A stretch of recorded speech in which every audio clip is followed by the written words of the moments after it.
Assalamualaikum warahmatullahi wabarakatuh. Nama saya Hanif Khairul Rozikin, NIM D402001113. Di sini saya akan menjelaskan tentang praktikum fisika listrik, yaitu resistansi penghantar. Bentar, saya buka PPT-nya terlebih dahulu. Apa itu resistansi penghantar? Resistansi penghantar atau hambatan dapat diartikan sebagai kemampuan menghambat arus listrik, sedangkan resistivitas ialah nilai hambatan jenis yang merupakan besarnya resistansi yang ada pada suatu penghantar yang panjangnya 1 meter dalam penampang 1 mm persegi. Hambatan yang dimiliki oleh suatu bahan penghantar ternyata dapat mempengaruhi kuat arus yang mengalir pada penghantar tersebut.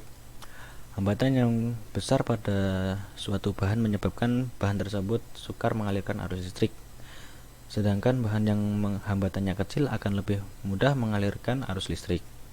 Yang kedua, nilai resistansi dipengaruhi oleh beberapa faktor, yaitu 1. Jenis penghantarnya. Besi mempunyai resistansi lebih besar daripada tembaga, sehingga penghantar tembaga lebih baik daripada besi. Yang kedua, panjang penghantar. Semakin panjang suatu penghantar, semakin besar resistansinya. Oleh karena itu, dalam praktek penggunaan penghantar yang terlalu panjang atau melampaui perhitungan, selain akan memperbesar resistansi, atau akan terjadi rugi tegangan, atau juga tidak ekonomis. Yang ketiga, luas penampang penghantarnya. Makin besar penampang penghantar, makin kecil resistansi penghantar tersebut. Berarti arus dapat dialirkan makin besar atau kuat. Dalam praktek harus digunakan penghantar yang irisan penampangnya memadai. Yang keempat, suhu atau temperatur. Setiap logam yang mendapat perubahan temperatur, maka volume atau bentuk yang berubah. Berarti jika suatu penghantar temperatur mendapat perubahan temperatur atau naik, maka nilai resistansinya juga ikut berubah atau besar. Demikian sebaliknya, kecuali karbon atau arang adalah sebaliknya. Dalam hal ini, jika temperatur naik, maka resistansi akan turun. Berikutnya, dalam menghantarkan arus listrik, bahan dibedakan menjadi 4. Yang pertama, konduktor. Bahan konduktor adalah bahan yang mudah mengalirkan arus karena elektron-elektron yang di setiap atomnya tidak terikat kuat oleh inti atom, sehingga mudah bergerak atau berpindah. Dengan kata lain, bahan konduktor adalah bahan yang memiliki hambatan kecil, bahkan yang termasuk konduktor di antara adalah besi, baja, dan tembaga. Yang kedua, isolator. Bahan isolator memiliki sifat yang berlawanan dengan bahan konduktor. Bahan yang termasuk isolator sangat sulit resistansi penghantar, bahkan tidak bisa mengalirkan arus listrik. Pada bahan isolator, elektron-elektron di setiap atom pada bahan isolator terikat kuat oleh inti atom, sehingga sangat sukar untuk bergerak dan berpindah. Yang ketiga, semikonduktor. Bahan semikonduktor adalah bahan-bahan yang kadang bersifat isolator dan kadang bersifat konduktor. Yang termasuk bahan ini adalah karbon, silikon, dan germanium. Yang keempat, superkonduktor. Bahan superkonduktor adalah bahan yang sangat kuat mengalirkan arus. Ilmuwan yang pertama kali menemukan bahan ini adalah tokoh yang berasal dari Belgika yang bernama Kamerlingh Onnes pada 1991. Bahan yang beliau temukan adalah raksa dan timah. Yang ketiga, rumus hukum Ohm dan tahanan analisis perubahan konduktor dengan resistitivitas P, kerapatan J di sebelah titik di mana medan titik adalah E, diberikan persamaan E sama dengan P J yang dapat diilustrasikan melalui gambar satu berikut. Yang ini gambar resistansi konduktor masuk, yang ini keluar.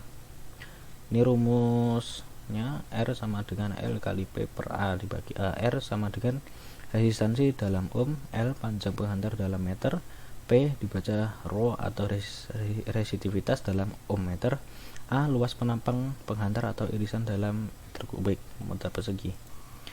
Yang selanjutnya, contoh soal. Beberapa besar resistansi atau R sepotong seng berpenampang bulat dengan garis tengah 2 mm dan panjangnya 1, km. Cara menghitung diketahui sama kan D sama dengan 2 mili, L sama dengan 1,2, yang ini 1 km sama dengan 1200 meter. P seng sama dengan 0,2. Ditanya R. Untuk cara menjawab atau menyelesaikan soal ini sama dengan R sama dengan L kali P per A dibagi A sama dengan rumus ini dapat 3,4 dikali 2 2/2/4 sama dengan 3,14 mm persegi, sama dengan R 1200 dari ini, dari 1,2 km dikonvert menjadi meter. 1200 dikali 0,12 per 3,14 dari perhitungan di atas ini, 3,14 sama dengan 45,86 ohm.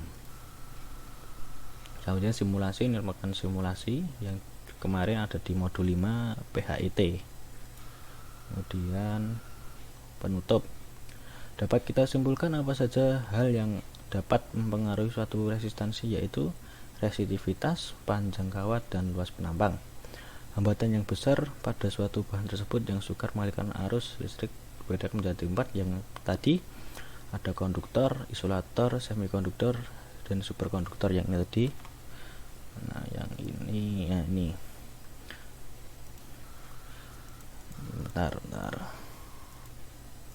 Yang ini bahan konduktor, ini yang bahan konduktor adalah bahan yang melahirkan karena bahan elektron setiap atomnya tidak terikat kuat oleh inti atom sehingga mudah bergerak atau berpindah. Yang isolator ini bahan yang tidak bisa menghantarkan atau sifat yang berlawanan dengan konduktor. Semikonduktor yang ini yang tadi bahan yang kadang bersifat konduktor, kadang bersifat isolator seperti arang atau karbon. Yang superkonduktor yang ini adalah bahan yang berasal dari raksa atau timah. Itu saja yang bisa saya sampaikan. Bila ada kurangnya saya mohon maaf. Billahi taufiq wal hidayah. Wassalamualaikum warahmatullahi wabarakatuh. Ini PPT saya, dan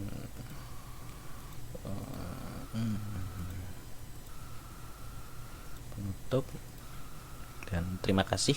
Assalamualaikum warahmatullahi wabarakatuh.